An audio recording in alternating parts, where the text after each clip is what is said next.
Some of the fuel hasn't burned real clean, so there's a lot of fuel that could still burn again. Even though it's already burned through here, it can absolutely burn again, which makes our job that much more dangerous.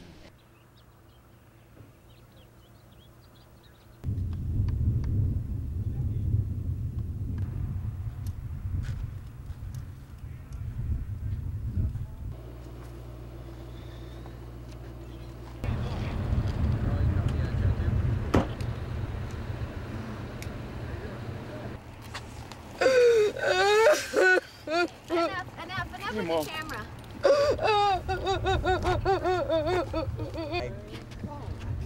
Oh my God. They started crying and told us our house is gone.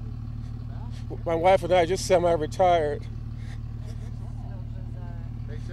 I don't have a job. I don't have a home now. So I'm going to experience being a homeless person and a jobless person. I never thought it would happen to me, be homeless and jobless, never.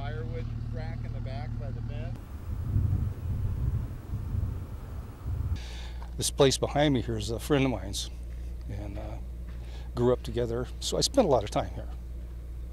But yes, I am a permanent resident now. My house is down below, and I'm one of the lucky ones.